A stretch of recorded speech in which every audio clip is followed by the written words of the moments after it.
We're fighting for the podium this morning.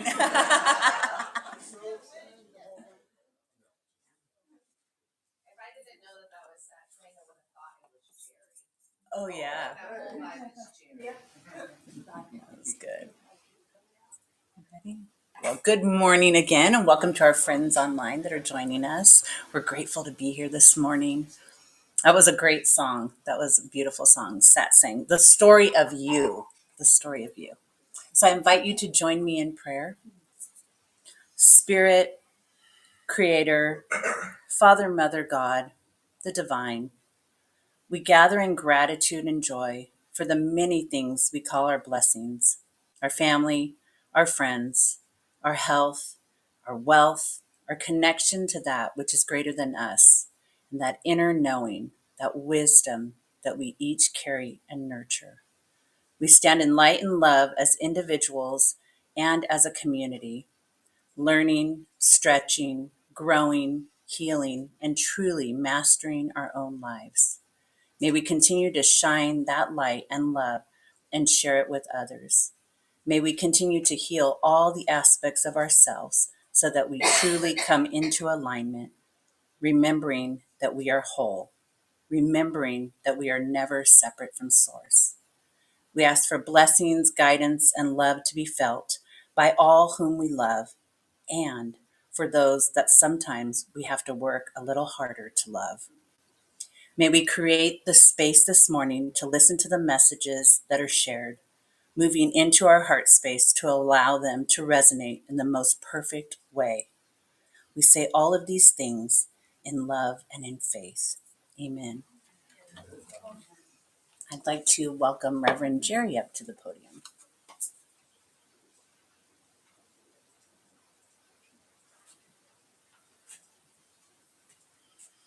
Okay, my turn now. Good morning. Good morning, everybody. Thank you, Jen. Man, that song I sat saying, The Story of You, kind of was a last minute addition this morning. And it was absolutely perfect, and it's right in line with what I wanted to talk about today. And it's interesting the way that sometimes things shift, right? Like maybe the pen isn't always necessarily put down. And I had a different idea about what I wanted to do for my talk today. And on Friday, things moved and things shifted up. And so my talk today is about how our story is our power. But is it done being written yet? Is it set in stone, right? So, and also I started my speech with weather from Friday, and it's totally different, right? I was going to talk about, how wet it is and everything. And it's just beautiful today. What a beautiful day today. So going back to Friday, anyway, as the story starts, I was sitting in my chair upstairs in this neat little nook that we've got in the house. It's by a big window. And it was right before sunset. And I was going through kind of mulling over some ideas about what I wanted to bring into this conversation, some thoughts, and maybe a really catchy title, And I happened to look over my shoulder at the bookshelf that we have, and one of Jen's books was poking out at me. And the title on that book is Your Story is Your Power, Free Your Feminine Voice. It's one of Jen's books, obviously. And it's written by Elle Luna and by Susie Herrick. And the title really grabbed me. It captures the essence of what I wanted to talk about today. Not so much in, recapturing and freeing our feminine voices, but definitely in the idea that our story is our power. And more importantly, is it set in stone? A quote from the back of the cover of the book landed really well with me, and it reads, "In a very real way, we define ourselves through our stories." I love this quote. I really believe it with every fiber of my being. Our stories do define us. The story is where we come from. It's who we are. It's what made us. Our stories hold great victories and somber defeats, passionate loves, right, and terrible heartbreaks. Our stories can be the reason that we just can't move on in our life. It can also be the inspiration for us to rise above and move forward triumphantly. It's a choice. Every moment. There was a time in my life, personally, when you had to hear my story. My rotten story. How rough my life was. And I thought that was a way to introduce myself to people at the time. it was really an excuse for my behavior, which wasn't always great. Our stories sometimes even explain why we are the way that we are. And of course, they're woven from the fabric of the past, right? Each time they come up, they're spun by a very talented storyteller right here between these ears, residing in our heads as we are today. So the moment is our realist time. And even though we're pulling on these stories from the past, they're not really happening now, but they're affected by our moment. They're affected by our frame of mind, by the way that we look at those stories today. It's a regurgitation of how we recall those events, those moments in our histories, and those are influenced by the way that we feel today, the stories that we're spinning in the moment. And if we're feeling like that story right now is real juicy, real powerful, something holding us down hard, well, it can even get in our chemistry. It can really make us feel like we did before. We can feel caught up in the storm, and we can easily forget that we still hold the pen. We still have the choices. We're not done writing this story, right? So the filters of our experiences and our feelings in the now affect those stories as much or more today than the actual facts of what happened. And sometimes they show up in the now. For example, at a job for me that seems like a lifetime ago, I was brewing in a bad story, and I was feeling pretty crummy about a lot of things at that time. And what I was working through at that time, I didn't realize, but was a lot of anger and anxiety. And during that time, one of my coworkers just innocently happened to ask me, "Hey man, did you grab my pen?" Right? And somehow that triggered an old connection in me. And I flew off the handle defensively with this guy because I was in my own head. And I said, "What do you mean take your pen? Why would I take your pen? I'm not a thief," right? I was tender and defensive and triggered and rude. And the reason is because I'm not often accused of stealing. But I was once. I was 7 and I was guilty. My mom caught me in the backyard after a trip to the shopping store, unwrapping chewing gum and stuffing it in my mouth. I was 7 years old and I'd lifted this pack of gum, right? And I was caught with the gum in my hand, wrappers all around me, a mouthful of chewing gum, and I hadn't paid for it and neither had she. It's kind of cute when I think about it now, today, looking back on that. Guilty little Jerry. Oh, right? It's cute. But it didn't turn out that way in my life, really. Mom made me walk back to the store. She made me return the evidence, confess my crime, pay for the gum. It was a very parently thing to do. I'd probably do that with my kids today, right? But what happened is over time, I came to really, really hate that shame that grew within me. And I developed a very strong feeling about thievery. I thought that thieves, by the age of 10, all on my own, I had decided that thieves are no good, they're dishonorable, they're undeserving, they're crooked. I did that all by myself. If I saw someone taking something that wasn't theirs, they're a thief. They don't deserve to be my friend. Well, guess what? Inside my head, I also knew that I had been a thief. And am I supposed to feel that way about myself? I think we do this. I think we do this deep inside a lot. Oh, he's a thief. I'm supposed to feel a certain way, but I'm a thief too. So maybe I feel that way about myself. So anyway, Jim had only asked me if I'd taken his pen, right? My response, though, was as though he had accused me of being undeserving, dishonorable, a thief, right? It wasn't a big deal to him, but I held out an outburst. So it's through this inner work and through this recognition, through the support of this community, that I've become able to look at these things in my life. And I identify that as one of my early transgressions against myself, against my inner self. And I can look honestly where that little tree, that little seed that I planted so long ago becomes a sprout, and then a sapling, and then it becomes this mighty oak over time, an unbending tree, rooted in judgment and righteousness and in shame, and casting its big old oak tree shadow over just a simple mistake that a little boy made. It carries on so far in our life. Through our inner work and trusting our beauty within, we can clear away these things that get in the way of being at ease with ourselves. And that leads to being truly at ease with others. So it's this inner storyteller who biases things, right? And that's the weaver of our stories and the way that we think of things today. So, how do we think about ourselves and our relationships? How do we speak to ourselves about our work and how we move in this world?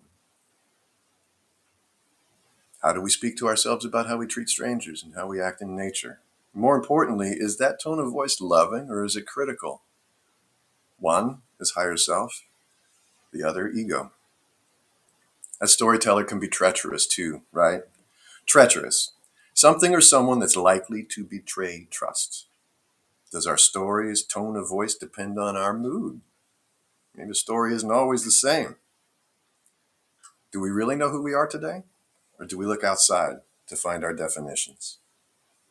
How do we talk to ourselves when we're alone? Do we look beyond the love that we have within to reach out and find something outside ourselves from something or someone? Do we look within or do we look without? There's another interesting word, without. If something is not within, it's without.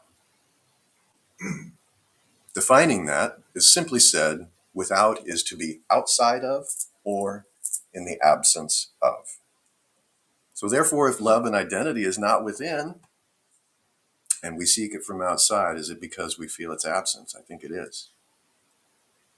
And this is where our story really becomes our power, especially the story that we tell ourselves, right? We have to remind ourselves that the story isn't over until we put down the pen, because we're the author, we're the creator, and most importantly, we're the benefactor of that creation. Why not write something amazing? Sometimes it doesn't seem so easy to get out of a rut or to let go of something that's holding us back, like anger. You know what anger is?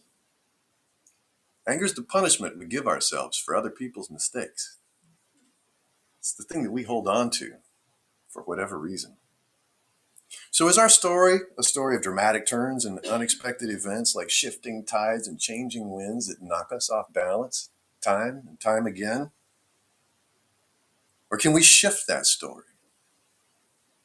We pick up that pen, a proverbial pen, and shift that story in our hand and grow to see it as the true hero's tale that it really is. You know, even in the chapters of the stories of heroes' tales, when we're reading these great heroes' tales, we know in our heart that when the hero seems beaten, when he seems lost, we know that, flip the page a few times, right? He's going to get up. He's going to be perseverant. He's going to perceive and succeed. And even in those chapters, we know they're going to get up. So it's a challenge, and it's a tale and a trial of fortitude and growth. And the key is to recognize our true nature and allow our greatest assets, just like all these great stories say, to shine through and to lead us to rise above our challenges. And today, I mean, what a miracle it is just to wake up, just to eat food and to have that food transform into the energy that moves our bodies, moves us into the day ahead. How great is it that we brought ourselves here today to help ourselves master every day? Can we focus on these amazing things that we've done so far in our lives just to get where we are in this moment? I think there's a lot of survivors in this room. I'm sure we've all been through a lot. And what a hero we have inside to get up and to show ourselves and to show others the leadership and the love and the light that we have inside.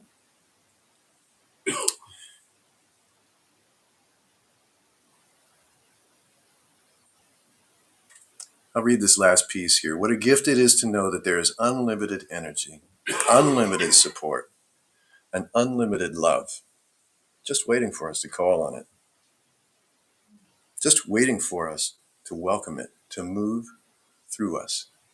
And I think that's the key, bringing it in to move through us. And yeah, this is really starting to sound like the way that I would talk to my best friend now, right? Like, oh, it's kind of down a little bit in the beginning and everything. But this is my ride or die. I would never sit by and watch my best friend paint an old story on a new situation. I'd lift him up. Everything's different now. You're different now. The situation is different now. You're different than you were yesterday, and you can choose to be different in this moment than you were a moment ago. This is true. I know that's true. I would remind them of their greatest assets and their natural strengths, and I wouldn't even consider thinking of talking about failure, right? This is what we lift up. But is that how we talk to ourselves? Not always. In my last talk, I spoke briefly about the power of the mind, right? And how the thinking mind, the brain between our ears, is wired to find problems, to find solutions to problems.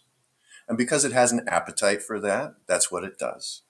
And if the problem doesn't exist, it'll create problems to create solutions for the problems, right?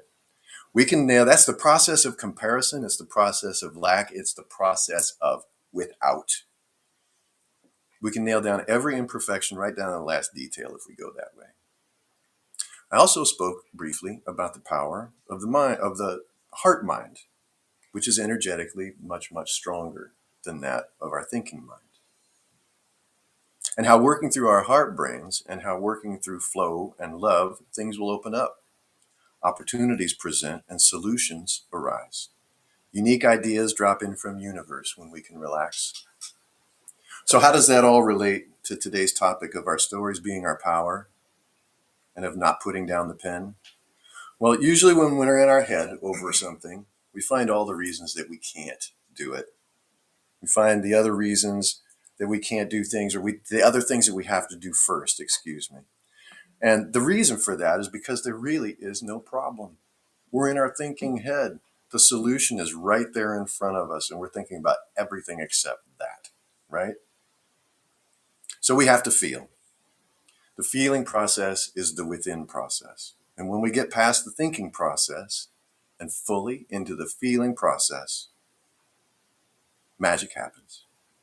Our feelings are powerful, and the better we get at letting them shine through, the more pure, the more vibrant, and the more shareable those feelings become. And the greatest feeling that I can think of offering you to anchor into is gratitude. Why gratitude? Why do all the great philosophers and spiritual leaders take us to gratitude? How does that shift things? I believe it's because when we're in gratitude, I can tell you what we're not in. We're not in low vibrational focus. We're not in fear. We're not in doubt. We're not in shame or jealousy or anger. We're in a state of love, a state of high vibration, like relief, like freedom. And so here's the place where responsibility happens too. Because this is, as we do this, as we shift, and as we shift our story, as we shift our power, responsibility happens too, because we're in an exciting and powerful phase now of manifestation, rapid manifestation, co-creation with spirit and with our surroundings. This is where we really begin opening doors to a world where our intention of things shapes our experiences and our realities and brings in exactly that. And the reason I say it's responsibility that happens too is because as we grow in our personal story, as we grow in our personal power, the creative power of manifestation through faith and action, and that's important, through faith and action. And how I mean this is that the better we get, then the more faith grows within us. And the more faith that grows within us, well, the more confident we become in the way that we move in this world and in taking action, right? And when that action is based in faith, when that action is based in our own true self and our own nature, the whole thing becomes incredible. Here's the key. And we can call upon ourselves some real trouble, right? We can bring in some mighty powerful stuff if we allow our minds and our thoughts to slip into those negative vibrations, the I can'ts, the I don'ts, the I wishes, when we're not in the space of gratitude and the simplicity of I am. So, my message today really is that we got to love ourselves, man. We got to lift ourselves up, right? We have to be our own cheerleaders, our own rooting section. This is the great hero's tale. We got to cheer for ourselves, just knowing that we're going to get up and persevere. So let's all continue our story, raise those pens, redefine those old things, shift our mindset, and carry on with our life in love and in beauty, and sharing our true self and our authentic nature with one another. Thank you very much. I'd like to invite Reverend Madge to the podium.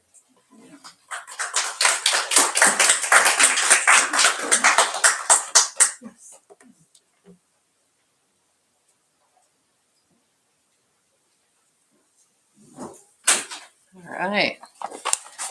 We're still sharing our podium space and we'll be for a while, and it's kind of fun actually. I think it's much better. I get tired of hearing myself, so I'm sure I'm sure you guys do too when we're the only ones up here. Yeah, that's very kind. Thank you.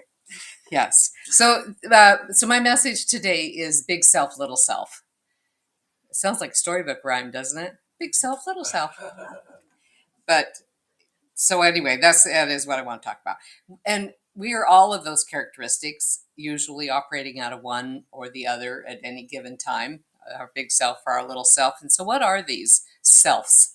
So the little self it's interesting because a lot of what you said, Jerry, was actually playing right into my message, and uh, we didn't even collaborate really. So it was kind of interesting. It's like interesting how it all works out. It's very serendipitous. That's a nice word. So anyway, the little self. So it's a part of that part of us that looks outward into the world to determine who we are. That's how our little self operates. It's the ego. Not that the ego is bad by any means, but it's just where we measure ourselves out there in the world. It's where we look to see if we're making it or not, and measure our worth based on what others say about us or perhaps what they think about us. And that's where fear lives. Fear lives in our little self. And the big self is our higher self. It's that connection to source or to God. It's the inner journey. And it's where we download information from our guardians, our guides, our ancestors, power animals, perhaps. It's where we download that information for guidance. And it's knowing our self-worth according to our soul. And it's the embodiment where spirit exists. And this is where faith lives rather than fear. So it's something somewhat of a paradox, because the little self is found out there in the big world. And that's where we go to out in the big world, is to our little self. And yet the big self is found on the inside. We go inward to find our big self. So what we're actually looking for is inside of us. It always has been inside of us. And that's where it is. It's the inner sight rather than the physical eyes on the outside of us. So it's this paradox. So Michael Meade, some of you are familiar with him. I listen to him a lot. I reference him a lot. So he reminds us that the old wisdom keepers are always telling us to go inside to find the answers. And it's time for us now to do that again. It's time for us to remember to go inside to find our answers and to seek that guidance. He reminds us that there's always been stressors in this world. There's been earthquakes, there's been revolutions, there's been social changes, there's tyrant rulers, there's persecution. Look through the history. There's always been stressors in the world. The earth and humanity is always changing. We're always evolving, always rotating through the cycles of breakdown into death and rebirth coming up anew. There's always that cycle. It's not stagnant. But right now we have a lot of changes going on at the same time. So it's a pretty big stressor, because there's lots of changes within our society and within the world. Astrologically, they can't talk about it enough, the way the planets are lined up and all the cycles of our universe. But they're also saying another interesting thing, that we can measure our level of anxiety by the distance between our ego or our little self and the connection to our greater conscious self. I thought, well, isn't that interesting? So the higher our anxiety and fear levels are, the more of a disconnect we have between our little self and our big self. Kind of makes sense, doesn't it? Yeah. So we'll experience more the more disconnected we are with our soul, with our inner self. So as we look out into the world, it's scary and it's uncertain and it's easy to give in to fear and anxiety. And because the smaller version of ourselves is the one that's looking out at it. So we need to strive.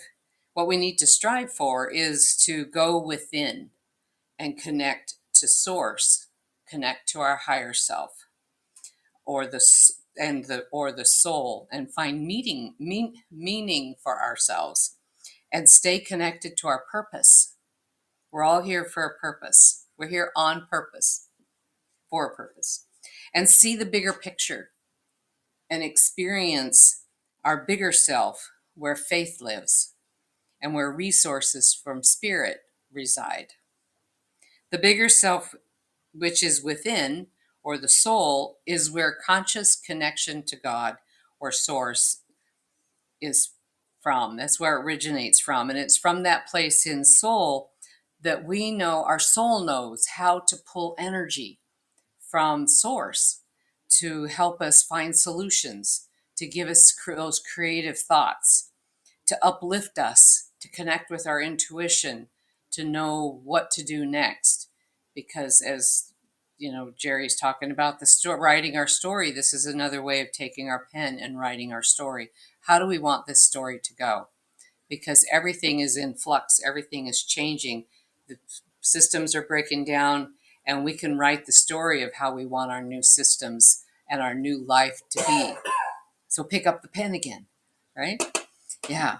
So I've always marveled at people that have gone through atrocities and that I can't even bear to imagine.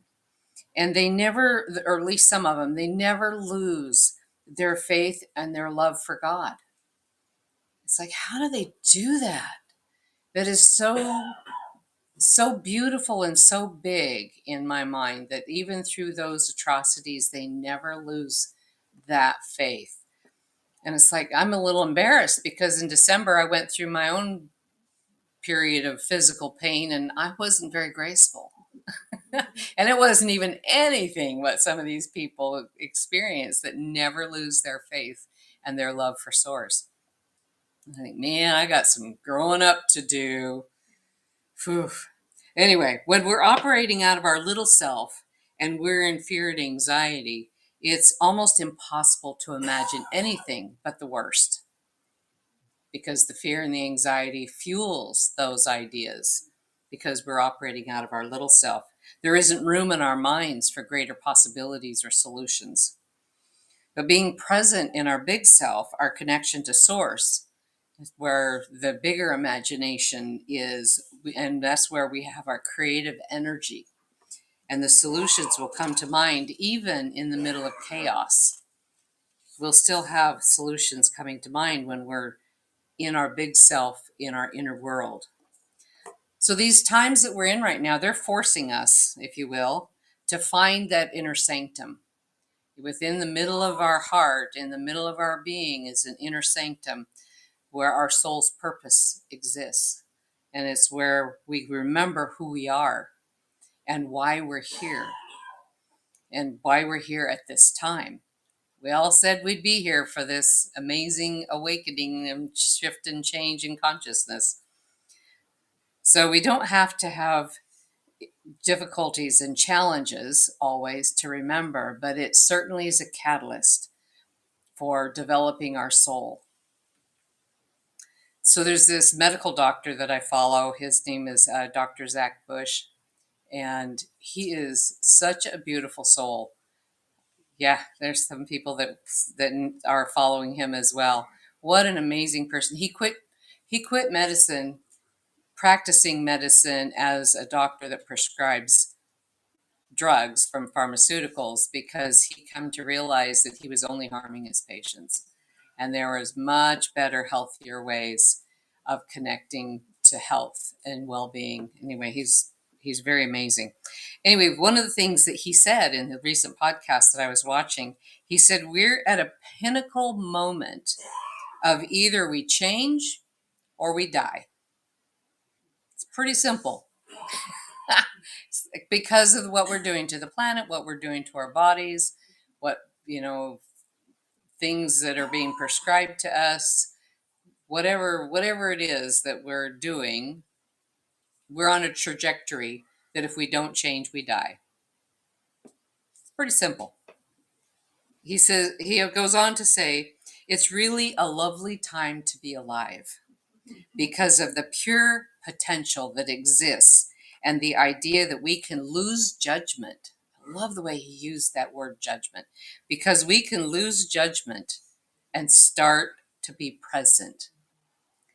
I thought, man, how does he use that word judgment? And the way of using the word judgment. So when we're so busy in our story, as Jerry said, when we're so busy in the story, that's judgment. We're spinning with thoughts and ideas about our world, and we're not present. So we're at this lovely time of being able to drop that and be present and realize that everything is alive and is in deep purpose. So I just love the way he says that. So now we're coming into spring and summer. This is a wonderful time to reconnect with the earth and with life and the life on this planet in whatever form it takes. Noticing the birds, being present with the butterflies, all of those are creating those elevated states. It doesn't matter if you have a yard for a garden or whatever. You don't necessarily have to have that to be connected to the planet. You can be just in a park, going for a walk, connecting. So drop down into your big self, because your big self is in this smaller space, but it's the big self. So drop into your big self and feel the life source break through this new age that we're moving into cosmically. We just completed a 2,160-year cycle of being in Pisces, and we're just now moving into a 2,160-year cycle of Aquarius. And as a process of that, we're experiencing the breakdown of the Piscean age. That's just what's happening. However it looks like, that's what's happening. It's the breaking down of the Piscean age because it's no longer compatible with the Aquarian energy. And so out of that breakdown is going to come new growth, new ideas, new ways of being, new structures, new systems. And I have to say that it doesn't feel good.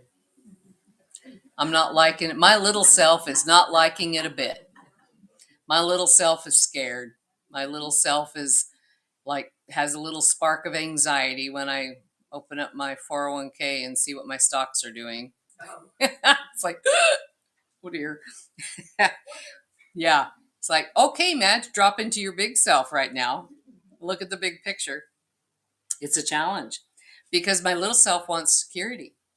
And I want to be able to know that all of my needs are going to be met now until I figure I'm going to live to 90. So I've got to stretch that penny out a little ways here.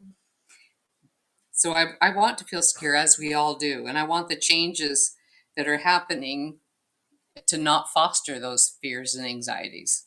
But, they certainly can, but we don't have to go there.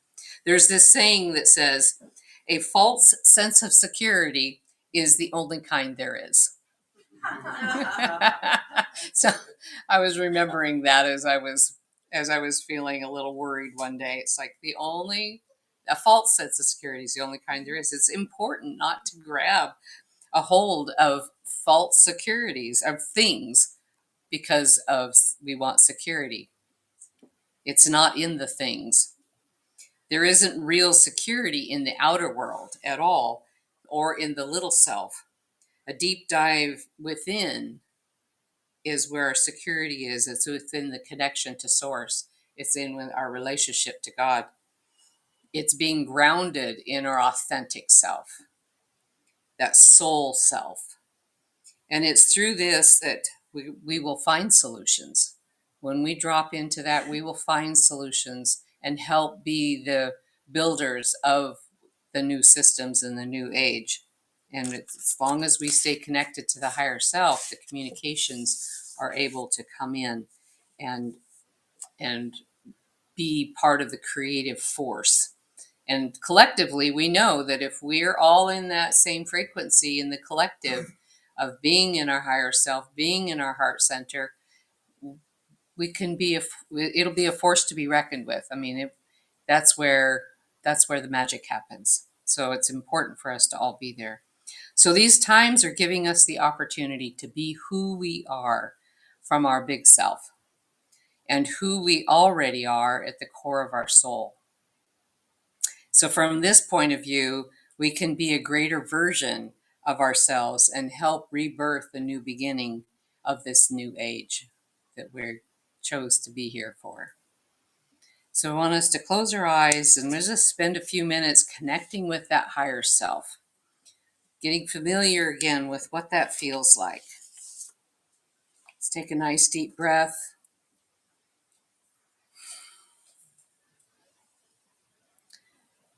And feel the feelings around your body. Feel your aura around your body.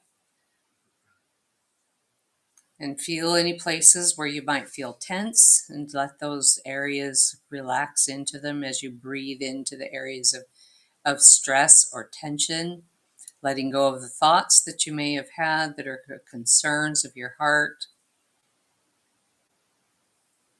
And now allow yourself to drop into your heart, into that inner sanctum within, where you have that beautiful and sacred relationship with the divine.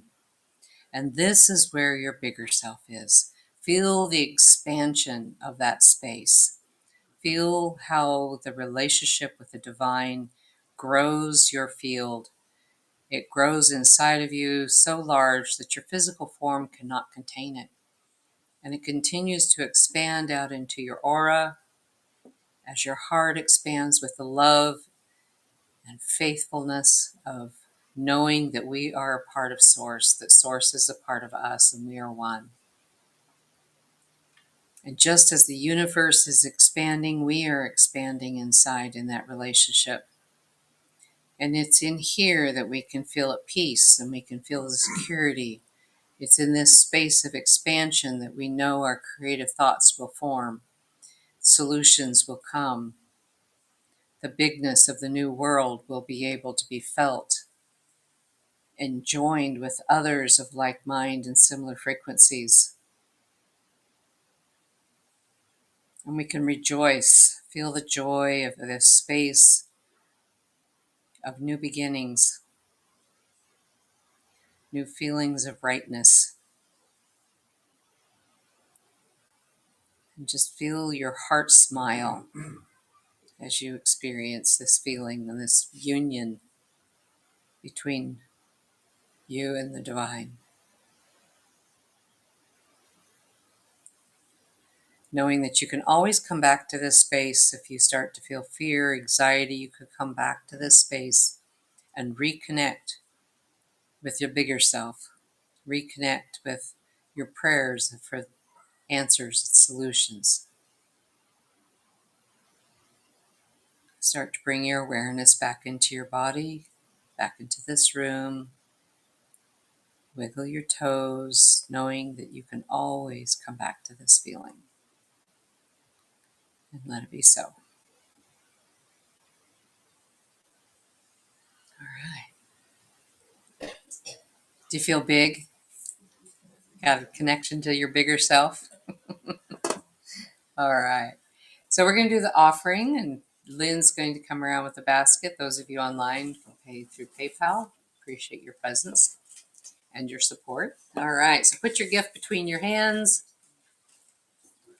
And we just are so grateful for this opportunity to support our spiritual home, knowing that we are already abundant in whatever manner it comes. We're so grateful to receive it. The energy moves through the home center in this beautiful flow, just like a river, and it comes back to you, blessing you 100-fold of all of your wants, needs, and desires that are going to serve your highest and your greatest good. And let it be so. Amen. All right. Yes. Oh, yeah. And there's the little QR code on there too. And I'm going to invite Jennifer up for a little inspiration and closing prayer.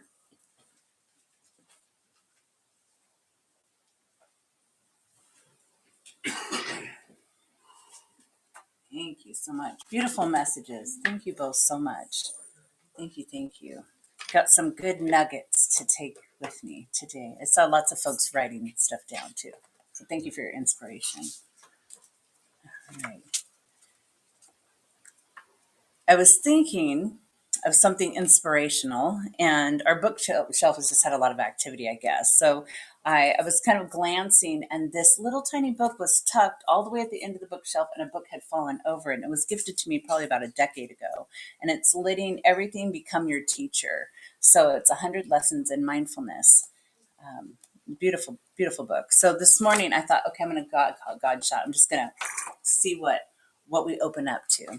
So this is what it is. It's each moment its own. Each moment its own. When such thoughts come up, they are our reality. They are part of our life unfolding in this moment. So we treat ourselves as well as we would treat the butterfly. Why rush through some moments to get to the other, better ones? After all, each one is your life in that moment. And so the quote is, mindfulness is cultivated by assuming the stance of an impartial witness to your own experience. So be the observer. I thought that was really beautiful. Since we are still in, I believe we're still in the energy of the spring equinox. We had Thursday officially, right? But some of us believe there's some energy before, after, some even celebrated all the way through spring. So I'm celebrating spring, and I'm going to share a spring equinox prayer. And it was written by, and I really want to give her credit for this, written by grandmother Flor de Mayo, maybe, yeah. So she's considered a healer, a practitioner, a Mayan priestess, even. She's a curandera, yeah, and a presenter, a teacher, and she's one of the 13 grandmothers of the International Council of 13 Indigenous Grandmothers. That's a mouthful, Indigenous Grandmothers. So I wanted to share this, and I invite you to bow your head, close your eyes, tune into your heart, whatever feels best for you. Divine source of light and life, as we stand at the threshold of the spring equinox, we come before you with hearts open wide, ready to embrace the gifts of renewal and rebirth that this sacred time brings. We give thanks for the balance of light and darkness, for the awakening of the earth, for the promise of new beginnings that fills the air on this day of perfect equilibrium. May we find harmony within ourselves and with the world around us. May we release that which no longer serves us and welcome the fresh energies of growth, creativity, and transformation into our lives. Blessed be the seeds we plant as we sow the intentions of our hearts and nurture the dreams that stir within us. May they root and flourish, blossoming into manifestations of love, abundance, and joy. Grant us the wisdom to recognize the beauty in each moment, the courage to follow our inner guidance, and the gratitude to appreciate the miracles that surround us each day. As the sun rises higher in the sky and the days grow longer, may we feel your presence guiding us forward on our spiritual journey, illuminating the path with your divine light and love. May this spring be a time of celebration, connection, and profound transformation for all beings as we dance in harmony with the rhythm of the earth and the cycles of the cosmos. Amen. So may it be. Is that beautiful? So beautiful. Thank you for our friends online for joining us, and from our heart to yours until next time. All right, and I'll invite Reverend Madge up for